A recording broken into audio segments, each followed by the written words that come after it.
Kwa familia ya mwanafunzi wa miaka 15 Ebbie Noelle Samuels aliyefariki katika mazingira ya kutatanisha, ingali inatafuta majibu ya kilichosababisha kifo hicho. Taarifa za wakaguzi wa maiti zinaonyesha alipigwa na kifaa butu kichwani, na vile taarifa hiyo inatofautiana na ile ya wasimamizi wa shule inayosema kwamba Ebbie aliugua ghafla akiwa usingizini na alifariki hospitalini akitibiwa. Nayo hospitali inashikilia kuwa mwanafunzi huyo alikuwa amekata roho kabla ya kuletwa hospitalini. Mwanahabari wetu Carlton Jama amefanya upekuzi na kutegua kitandawili cha yaliyojiri na kuandaa taarifa ifuatayo ya kifo shuleni CCM Gatanga.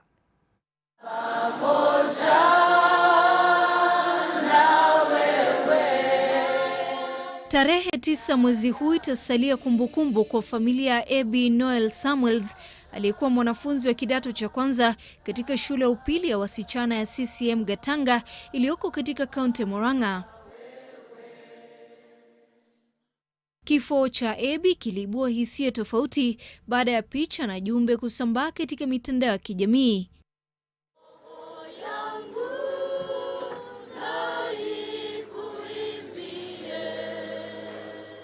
Siku 6 baadaye mazishi yaliandaliwa bila ya ukweli wa kilichojiri kujulikana.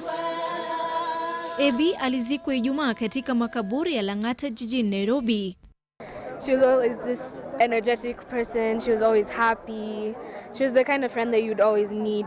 You think of Ebbie, you just think of happiness. You think of like just happy things. So until the post-mortem, that's when we have come to realize, oh, there is an elaborate, kind of cover-up. That's what we think.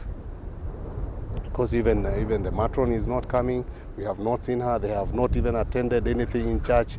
We don't even know whether they are here. From the look of things in that room, nobody had attended to her. She was still on the stretcher in a room where there was a bed. So that means, like what the hospital had just said, they just received a body. Even though the principal lied to me and said they were attending to her. So I took off the covers from her. I touched her face, I touched her forehead, I touched her stomach, I touched her legs. She was ice cold.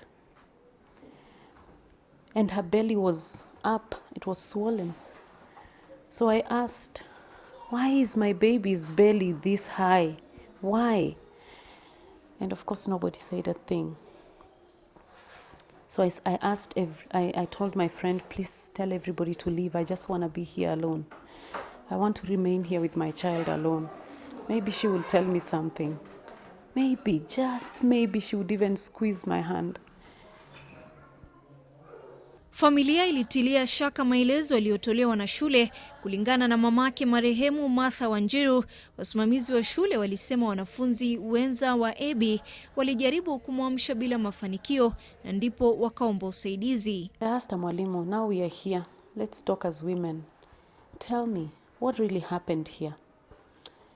And she said, I don't really know, but this girl, yesterday, she went for games, narrated that whole scenario again. And in the morning, I was just called. She didn't wake up. And her friends tried to call her, ring a bell next to her bed. And when I went there, I just found her. She was breathing very faintly. So I told them to change her clothes because she had peed in bed. And then that's when I put her in my car with one of 2 matrons, put her in, and we went to hospital. So I told her, okay, can I see where my child was sleeping? I just need some closure to see where my child was sleeping. She refused. Uchunguzi wa maiti uliofanywa na madaktari watatu waliongozwa na Daktari Peter Maturi wa Familia umeonyesha kuwa marehemu alipigwa na kifaa butu kisogoni. Matokeo ambayo ni tofauti na taarifa ya awali ya usimamizi wa shule kuwa alikuwa salama baada ya kufua nguo zake na hata alishiriki katika mashindano ya mbio shuleni. I opened the lid of the bucket and these were wet clothes. And looked at the principal and I looked at the bucket and I just covered it up and put it in the car. Because she had told me my daughter had washed her clothes. So I was wondering, which are these ones? They were not washed, they were just dirty, soaked clothes in a bucket. Katika upekuzi wetu tulikutana na Daktari Maturi katika afisi yake. Kulingana na ripoti iliyoandikwa katika kituo cha polisi cha Kirwara, wanafunzi kadhaa waliohojiwa walisema kuwa tarehe 28 Januari mwaka huu, Ebbie alianguka kutoka kwa kitanda alipokuwa akiota, lakini kulingana na Daktari Maturi, hiyo haiwezi kuwa sababu ya kifo cha Ebbie. The bleeding found was fresh. It was something that had happened within a short time, so the possibility of the person having been injured 2 months prior to the death is not viable, because then what you find is a clot, a formed clot, or what you call old blood. Tulifunga safari hadi Thika kubaini ukweli wa mambo kuhusu sitofahamu. Wakuu na wasimamizi katika hospitali hii ya Naidu mjini Thika, kaunti ya Kiambu, wametofautiana na taarifa iliyoweza kutolewa na shule ya CCM Gatanga katika kaunti ya Murang'a kuwa mwanafunzi Ebbie Noelle Samuels aliletwa hospitali hii na kutibiwa, taarifa ambayo kwa sasa hospitali hii inasema kuwa mwanafunzi huyo alipoweza kufikishwa katika hospitali hii tayari alikuwa ameaga dunia. Daktari ndio alimshughulikia, akamchukua, akamuexamine. Hakuweza kupata mgonjwa akipumua, roho haikuwa inapiga na akombaridi kabisa. Katika hospitali tulipata picha za CCTV ambazo zinaonyesha gari jeusi ambalo linamilikiwa na mwalimu mkuu wa shule hiyo likiegeshwa. Mwalimu mkuu aliomba usaidizi kutoka kwa wahudumu wa hospitali ya Naidu akidai ana mgonjwa mahututi. Baada ya muda mfupi, mwalimu huyo, wasaidizi wawili kutoka shule hiyo pamoja na wafanyikazi wa hospitali hiyo walionekana wakimbeba mwanafunzi huyo na kumpeleka kwa chumba cha wagonjwa wanaohitaji kushughulikiwa kwa dharura. Kupitia picha hizi za CCTV inaonyesha kuwa dakika chache mwili wa Ebbie unaondolewa.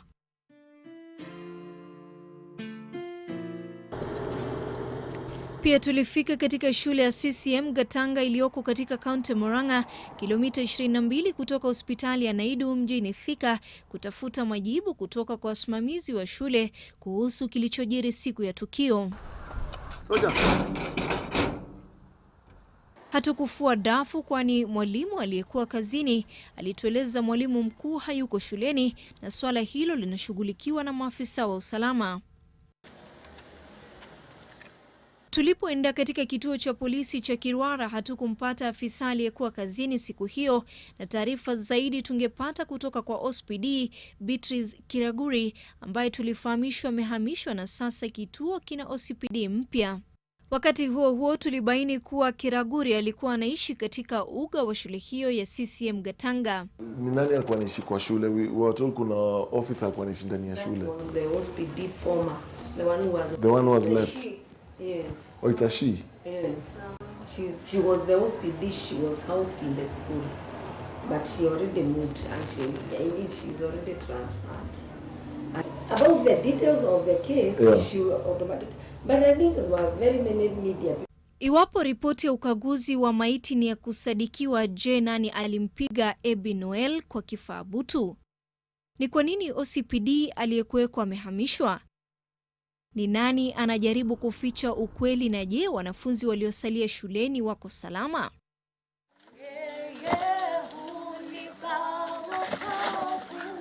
Uchunguzi wa polisi unaendelea huku familia ikisalia kulilia haki. All I need to know is why kill my child in such a brutal way? What did she do to warrant that kind of attack? I would rather even they would have suspended her from the school if she did something really bad. Kaltun Jama, NTV.